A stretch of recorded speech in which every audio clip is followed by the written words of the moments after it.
আজিৰ এই ভিডিঅ'টোত টোটেল 20টা কুৱেশ্যন আলোচনা কৰিম। এই 20টাৰ ভিতৰত আপোনালোকে কেইটা পাৰিলে সেইটো কমেণ্টত জনাব। আজিৰ প্ৰথম কুৱেশ্যনটো হ'ল মাদাগাস্কাৰ ডেছ মহাসাগৰত অৱস্থিত। মাদাগাস্কাৰ কোনটো মহাসাগৰত অৱস্থিত? অপশ্যনসমূহৰ ভিতৰত কাৰেক্ট অপশ্যনটো হ'ল option number C, Bharat. Madagascar Bharat মহাসাগৰত অৱস্থিত। এতিয়া আহিছোঁ আজিৰ 2 নম্বৰ কুৱেশ্যনটো লৈ। কুৱেশ্যনটোত সুধিছে কৃষ্ণ সাগৰ কোনটো মহাসাগৰত অৱস্থিত? কৃষ্ণ সাগৰ কোনটো মহাসাগৰত অৱস্থিত?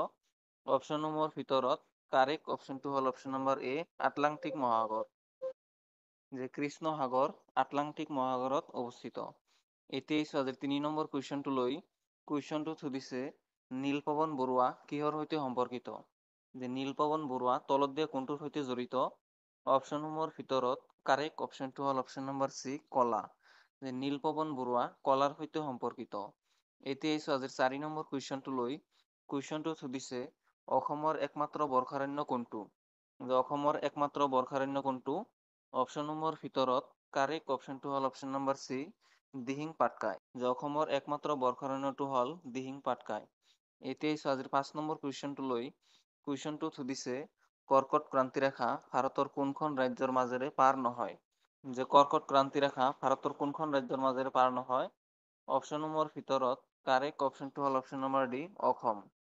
কৰ্কট ক্ৰান্তিৰেখা অসমৰ মাজেৰে পাৰ নহয়। এতিয়া আহিছোঁ আজিৰ 6 নম্বৰ কুৱেশ্যনটো লৈ। কুৱেশ্যনটোত সুধিছে শোণিত কুঁৱৰী কোনে লিখিছিল? শোণিত কুঁৱৰী কোনে লিখিছিল? অপশ্যনসমূহৰ ভিতৰত কাৰেক্ট অপশ্যনটো হ'ল option number C, Jyotiprasad Agarwala. Sonit Konwari Jyotiprasad আগৰৱালাই লিখিছিল। এতিয়া আহিছোঁ আজিৰ 7 নম্বৰ কুৱেশ্যনটো লৈ। কুৱেশ্যনটোত সুধিছে কুল্লু উপত্যকা ক'ত অৱস্থিত? কুল্লু উপত্যকাটো ক'ত অৱস্থিত? অপশ্যনসমূহৰ ভিতৰত কাৰেক্ট অপশ্যনটো হ'ল option number B, Himachal Pradesh. Kullu উপত্যকা হিমাচল প্ৰদেশত অৱস্থিত। এতিয়া আহিছোঁ আজিৰ 8 নম্বৰ কুৱেশ্যনটো লৈ। কুৱেশ্যনটোত সুধিছে চুয়েজ খাল মুখ্যতঃ ক'ত অৱস্থিত? চুয়েজ খাল ক'ত অৱস্থিত? অপশ্যনসমূহৰ ভিতৰত কাৰেক্ট অপশ্যনটো হ'ল অপশ্যন নম্বৰ এ, ইজিপ্ত। চুয়েজ খাল ইজিপ্তত অৱস্থিত। এতিয়া আহিছোঁ আজিৰ 9 নম্বৰ কুৱেশ্যনটো লৈ। কুৱেশ্যনটোত সুধিছে ইণ্ডিয়া গেট ক'ত অৱস্থিত? ইণ্ডিয়া গেটটো ক'ত অৱস্থিত? অপশ্যনসমূহৰ ভিতৰত কাৰেক্ট অপশ্যনটো হ'ল অপশ্যন নম্বৰ চি, নতুন দিল্লী। ইণ্ডিয়া গেট নতুন দিল্লীত অৱস্থিত। এতিয়া আহিছোঁ আজিৰ 10 নম্বৰ কুৱেশ্যনটো লৈ। কুৱেশ্যনটোত সুধিছে বুঢ়া চাপৰি বন্যপ্ৰাণী অভয়াৰণ্য ক'ত অৱস্থিত? বুঢ়া চাপৰি বন্যপ্ৰাণী অভয়াৰণ্য ক'ত অৱস্থিত? অপশ্যনসমূহৰ ভিতৰত কাৰেক্ট অপশ্যনটো হ'ল অপশ্যন নম্বৰ বি, শোণিতপুৰ। বুঢ়া চাপৰি বন্যপ্ৰাণী অভয়াৰণ্য শোণিতপুৰ জিলাত অৱস্থিত। এতিয়া আহিছোঁ আজিৰ 11 নম্বৰ কুৱেশ্যনটো লৈ। কুৱেশ্যনটোত সুধিছে বিৰজু মহাৰাজ কোনটো শাস্ত্ৰীয় নৃত্যৰ সৈতে জড়িত? অপশ্যনসমূহৰ ভিতৰত কাৰেক্ট অপশ্যনটো হ'ল option number B, Kathak. Birju Maharaj Kathak শাস্ত্ৰীয় নৃত্যৰ সৈতে জড়িত। এতিয়া আহিছোঁ আজিৰ 12 নম্বৰ কুৱেশ্যনটো লৈ। কুৱেশ্যনটোত সুধিছে নামেৰি ৰাষ্ট্ৰীয় উদ্যানৰ মাজেৰে কোনখন নদী বৈ গৈছে? নামেৰি ৰাষ্ট্ৰীয় উদ্যানৰ মাজেৰে কোনখন নদী বৈ গৈছে? অপশ্যনসমূহৰ ভিতৰত কাৰেক্ট অপশ্যনটো হ'ল অপশ্যন নম্বৰ এ, জিয়া ভৰলী। নামেৰি ৰাষ্ট্ৰীয় উদ্যানৰ মাজেৰে জিয়া ভৰলী নদীখন বৈ গৈছে। এতিয়া আহিছোঁ আজিৰ 13 নম্বৰ কুৱেশ্যনটো লৈ। কুৱেশ্যনটোত সুধিছে কলাৰী পায়েটটো কোনখন ভাৰতীয় ৰাজ্যৰ বিখ্যাত সমৰ কলা? অপশ্যনসমূহৰ ভিতৰত কাৰেক্ট অপশ্যনটো হ'ল অপশ্যন নম্বৰ ডি, কেৰেলা। কলাৰী পায়েটটো ভাৰতৰ কেৰেলা ৰাজ্যৰ বিখ্যাত সমৰ কলা। এতিয়া আহিছোঁ আজিৰ 14 নম্বৰ কুৱেশ্যনটো লৈ। কুৱেশ্যনটোত সুধিছে চাৰ্ভেন্টছ অফ ইণ্ডিয়া ছ'চাইটি কোনে প্ৰতিষ্ঠা কৰিছিল? চাৰ্ভেন্টছ অফ ইণ্ডিয়া ছ'চাইটি কোনে প্ৰতিষ্ঠা কৰিছিল? অপশ্যনসমূহৰ ভিতৰত কাৰেক্ট অপশ্যনটো হ'ল option number B, Gopal Krishna Gokhale. Servants of India society Gopal Krishna Gokhale প্ৰতিষ্ঠা কৰিছিল। এতিয়া আহিছোঁ আজিৰ 15 নম্বৰ কুৱেশ্যনটো লৈ। কুৱেশ্যনটোত সুধিছে সংসদত শূন্য ঘণ্টা কেতিয়া আৰম্ভ হয়? সংসদত শূন্য ঘণ্টা কেতিয়া আৰম্ভ হয়? অপশ্যনসমূহৰ ভিতৰত কাৰেক্ট অপশ্যনটো হ'ল অপশ্যন নম্বৰ বি, দুপৰীয়া 12 বজাত। সংসদত শূন্য ঘণ্টাটো দুপৰীয়া 12 বজাত আৰম্ভ হয়। এতিয়া আহিছোঁ আজিৰ 16 নম্বৰ কুৱেশ্যনটো লৈ।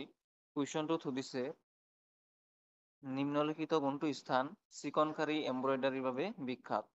অপশ্যনসমূহৰ ভিতৰত কাৰেক্ট অপশ্যনটো হ'ল অপশ্যন নম্বৰ চি, লক্ষ্ণৌ।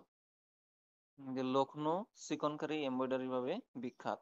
এতিয়া আহিছোঁ আজিৰ 17 নম্বৰ কুৱেশ্যনটো লৈ। কুৱেশ্যনটোত সুধিছে দীৰ্ঘেশ্বৰী মন্দিৰ কোন ৰজাই নিৰ্মাণ কৰিছিল? দীৰ্ঘেশ্বৰী মন্দিৰ কোন ৰজাই নিৰ্মাণ কৰিছিল? অপশ্যনসমূহৰ ভিতৰত কাৰেক্ট অপশনটো হ'ল option number B Siva Singha. Dirgheswari মন্দিৰ শিৱসিংহই নিৰ্মাণ কৰিছিল। এতিয়া আহিছোঁ আজিৰ 18 নম্বৰ কুৱেশ্যনটোলৈ।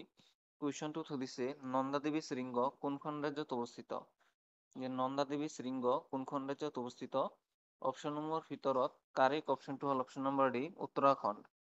নন্দা দেৱী শৃংগ উত্তৰাখণ্ডত অৱস্থিত। এতিয়া আহিছোঁ আজিৰ 19 নম্বৰ কুৱেশ্যনটোলৈ। কুৱেশ্যনটোত সুধিছে পাৰাদ্বীপ বন্দৰ ক'ত অৱস্থিত? পাৰাদ্বীপ বন্দৰ ক'ত অৱস্থিত? অপশ্যনসমূহৰ ভিতৰত কাৰেক্ট অপশ্যনটো হ'ল অপশ্যন নম্বৰ বি উৰিষ্যা।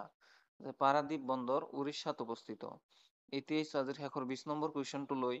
কুৱেশ্যনটোত সুধিছে জণ্ডিছ ৰোগত আক্ৰান্ত ৰোগীৰ চকুৰ ৰং কি হয়? জণ্ডিছ ৰোগৰ আক্ৰান্ত ৰোগীৰ চকুৰ ৰং কি হয়? অপশ্যনসমূহৰ ভিতৰত কাৰেক্ট অপশ্যনটো হ'ল অপশ্যন নম্বৰ চি হালধীয়া। জণ্ডিছ ৰোগত আক্ৰান্ত ৰোগীৰ চকুৰ ৰং হালধীয়া হয়। চ' এই 20টাই আছিল আজিৰ প্ৰশ্ন। এই 20টাৰ ভিতৰত আপোনালোকে কেইটা পাৰিলে সেইটো কমেণ্টত জনাব। ভিডিঅ'টো ভাল পালে চেনেলটো ছাবস্ক্ৰাইব কৰিব আৰু ভিডিঅ'টো এটা লাইক কৰি দিব। ধন্যবাদ। বুলবুলি যুঁজৰ বাবে কোনখন ঠাই বিখ্যাত? কোনখন ঠাইত বুলবুলি যুঁজ আটাইতকৈ বেছি হয়? অপশ্যনসমূহৰ ভিতৰত কাৰেক্ট অপশ্যনটো হ'ল অপশ্যন নম্বৰ ডি হাজো। হাজোত বুলবুলি যুঁজ আটাইতকৈ বেছি হয়। এতিয়া আহিছোঁ আজিৰ 2 নম্বৰ কুৱেশ্যনটোলৈ। কুৱেশ্যনটোত সুধিছে ভাৰতৰ সৰ্বোচ্চ পৰ্বত শৃংগ হৈছে ভাৰতৰ সৰ্বোচ্চ পৰ্বত শৃংগটো কোনটো? অপশ্যনসমূহৰ ভিতৰত কাৰেক্ট অপশ্যনটো হ'ল অপশ্যন নম্বৰ বি কাঞ্চনজংঘা। ভাৰতৰ সৰ্বোচ্চ পৰ্বত শৃংগটো হৈছে কাঞ্চনজংঘা। এতিয়া আহিছোঁ আজিৰ 3 নম্বৰ কুৱেশ্যনটোলৈ। কুৱেশ্যনটোত সুধিছে G20ত কোনখন দেশ নতুনকৈ অন্তৰ্ভুক্ত হৈছে? G20ত কোনখন দেশ নতুনকৈ অন্তৰ্ভুক্ত কৰা হৈছে? অপশ্যনসমূহৰ ভিতৰত কাৰেক্ট অপশ্যনটো হ'ল option number C African union. African ইউনিয়নক G20ত নতুনকৈ অন্তৰ্ভুক্ত কৰা হৈছে। এতিয়া আহিছোঁ আজিৰ 4 নম্বৰ কুৱেশ্যনটোলৈ। কুৱেশ্যনটোত সুধিছে কোনখন জিলা বৰাক উপত্যকাৰ অধীনত নহয়? তলত দিয়া কোনখন জিলা বৰাক উপত্যকাৰ অধীনত নহয়? অপশ্যনসমূহৰ ভিতৰত কাৰেক্ট অপশ্যনটো হ'ল option number C Dima Hasao. Dima Hasao জিলাখন বৰাক উপত্যকাৰ অধীনত নহয়। এতিয়া আহিছোঁ আজিৰ 5 নম্বৰ কুৱেশ্যনটোলৈ। কুৱেশ্যনটোত সুধিছে লাই হাৰোবা নিম্নলিখিত কোনখন ৰাজ্যৰ উৎসৱ? লাই হাৰোবা নিম্নলিখিত কোনখন ৰাজ্যৰ উৎসৱ? অপশ্যনসমূহৰ ভিতৰত কাৰেক্ট অপশ্যনটো হ'ল অপশ্যন নম্বৰ ডি মণিপুৰ। লাই হাৰোবা উৎসৱটো মণিপুৰত উদযাপন কৰা হয়। এতিয়া আহিছোঁ আজিৰ 6 নম্বৰ কুৱেশ্যনটোলৈ। কুৱেশ্যনটোত সুধিছে নিম্নলিখিত কোনজনে ফৰৱাৰ্ড ব্লক পাৰ্টি প্ৰতিষ্ঠা কৰিছিল? ফৰৱাৰ্ড ব্লক পাৰ্টি কোনজনে প্ৰতিষ্ঠা কৰিছিল? অপশ্যনসমূহৰ ভিতৰত কাৰেক্ট অপশ্যনটো হ'ল option number C Subhash Chandra Bose. Subhash চন্দ্ৰ বসুৱে ফৰৱাৰ্ড ব্লক পাৰ্টি প্ৰতিষ্ঠা কৰিছিল। এতিয়া আহিছোঁ আজিৰ 7 নম্বৰ কুৱেশ্যনটোলৈ। কুৱেশ্যনটোত সুধিছে ভাৰতৰ পূব ৰেলৱেৰ মুখ্য কাৰ্যালয় ক'ত অৱস্থিত? ভাৰতৰ পূব ৰেলৱেৰ মুখ্য কাৰ্যালয় ক'ত অৱস্থিত? অপশ্যনসমূহৰ ভিতৰত কাৰেক্ট অপশ্যনটো হ'ল অপশ্যন নম্বৰ বি কলকাতা। এতিয়া আহিছোঁ আজিৰ 8 নম্বৰ কুৱেশ্যনটোলৈ। কুৱেশ্যনটোত সুধিছে মৎস্যগন্ধা উপন্যাসখনৰ লেখক কোন? মৎস্যগন্ধা উপন্যাসখন কোনে লিখিছিল? অপশ্যনসমূহৰ ভিতৰত কাৰেক্ট অপশ্যনটো হ'ল অপশ্যন নম্বৰ এ হোমেন বৰগোহাঁই। মৎস্যগন্ধা উপন্যাসখন হোমেন বৰগোহাঁয়ে লিখিছিল। এতিয়া আহিছোঁ আজি 9 নম্বৰ কুৱেশ্যনটোলৈ। কুৱেশ্যনটোত সুধিছে নিম্নলিখিত কোনজন লেখকে ছদ্মনাম বিহুগুটি বৰা ব্যৱহাৰ কৰিছিল? তলত দিয়া কোনজন লেখকে ছদ্মনাম বিহুগুটি বৰা ব্যৱহাৰ কৰিছিল? অপশ্যনসমূহৰ ভিতৰত কাৰেক্ট অপশ্যনটো হ'ল অপশ্যন নম্বৰ এ বেণুধৰ শৰ্মা। বেণুধৰ শৰ্মাই বিহুগুটি বৰা ব্যৱহাৰ কৰিছিল। এতিয়া আহিছোঁ আজিৰ 10 নম্বৰ কুৱেশ্যনটোলৈ। কুৱেশ্যনটোত সুধিছে মোক তেজ দিয়া মই তোমালোকক স্বাধীনতা দিম এই শ্লোগান কোনে দিছিল? অপশ্যনসমূহৰ ভিতৰত কাৰেক্ট অপশ্যনটো হ'ল অপশ্যন নম্বৰ এ সুভাষ চন্দ্ৰ বসু। সুভাষ চন্দ্ৰ বসুৱে মোক তেজ দিয়া মই তোমালোকক স্বাধীনতা দিম এই শ্লোগানটো দিছিল। এতিয়া আহিছোঁ আজিৰ 11 নম্বৰ কুৱেশ্যনটোলৈ। কুৱেশ্যনটোত সুধিছে চপচাৰ কোট কোনখন ৰাজ্যত উদযাপন কৰা হয়? চপচাৰ কোট কোনখন ৰাজ্যত উদযাপন কৰা উৎসৱ? অপশ্যনসমূহৰ ভিতৰত কাৰেক্ট অপশ্যনটো হ'ল অপশ্যন নম্বৰ চি মিজোৰাম। মিজোৰামত চপচাৰ কোট উৎসৱটো উদযাপন কৰা হয়। এতিয়া আহিছোঁ আজিৰ 12 নম্বৰ কুৱেশ্যনটোলৈ। কুৱেশ্যনটোত সুধিছে অসমত অভিৰুচি ক্ৰীড়া দিৱস কাৰ জন্মদিনত পালন কৰা হয়? অপশ্যনসমূহৰ ভিতৰত কাৰেক্ট অপশ্যনটো হ'ল অপশ্যন নম্বৰ এ ভোগেশ্বৰ বৰুৱা। ভোগেশ্বৰ বৰুৱাৰ জন্মদিনত অভিৰুচি ক্ৰীড়া দিৱস পালন কৰা হয়। এতিয়া আহিছোঁ আজি 13 নম্বৰ কুৱেশ্যনটোলৈ। কুৱেশ্যনটোত সুধিছে ওৰাং ৰাষ্ট্ৰীয় উদ্যানৰ ওচৰত কোনখন নদী বৈ গৈছে? ওৰাং ৰাষ্ট্ৰীয় উদ্যানৰ ওচৰত কোনখন নদী বৈ গৈছে?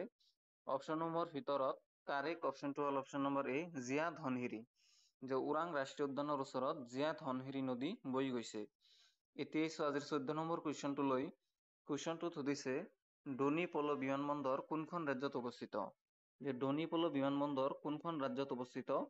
অপশ্যনসমূহৰ ভিতৰত কাৰেক্ট অপশ্যনটো হ'ল option number B Arunachal Pradesh.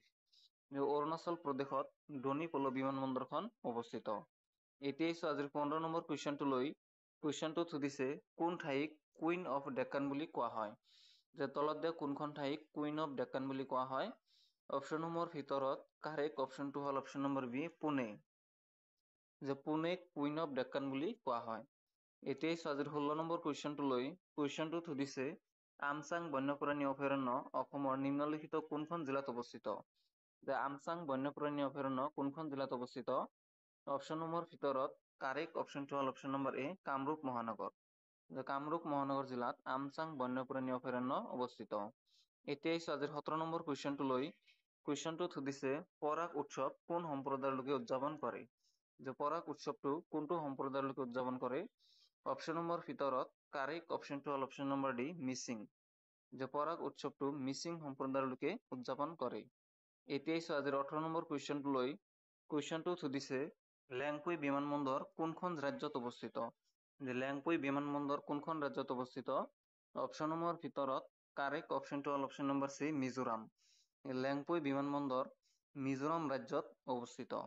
এতিয়া আজিৰ 19 নম্বৰ কুৱেশ্যনটো লৈ কুৱেশ্যনটোত সুধিছে জৱাহৰ সুৰংগ কোনখন ৰাজ্যত অৱস্থিত? জৱাহৰ সুৰংগ কোনখন ৰাজ্যত অৱস্থিত? অপশ্যনসমূহৰ ভিতৰত কাৰেক্ট অপশ্যনটো হ'ল option number D Jammu Kashmir. Jawahar সুৰংগ জম্মু কাশ্মীৰত অৱস্থিত। এতিয়া আজিৰ শেষৰ 20 নম্বৰ কুৱেশ্যনটো লৈ কুৱেশ্যনটোত সুধিছে কিমান খ্ৰীষ্টাব্দত পূব ভাৰতৰ পৰা অসম প্ৰদেশখন বিচ্ছিন্ন কৰা হয়? অপশ্যনসমূহৰ ভিতৰত কাৰেক্ট অপশ্যনটো হ'ল অপশ্যন নম্বৰ এ 1874। যে 1874 খ্ৰীষ্টাব্দত পূব ভাৰতৰ পৰা অসম প্ৰদেশখন বিচ্ছিন্ন কৰা হয়। চ' এই 20টাই আছিল আজিৰ প্ৰশ্ন। এই 20টাৰ ভিতৰত আপোনালোকে কেইটা পাৰিলে সেইটো কমেণ্টত জনাব। ভিডিঅ'টো ভাল পালে চেনেলটো ছাবস্ক্ৰাইব কৰিব আৰু ভিডিঅ'টো এটা লাইক কৰি দিব। ধন্যবাদ।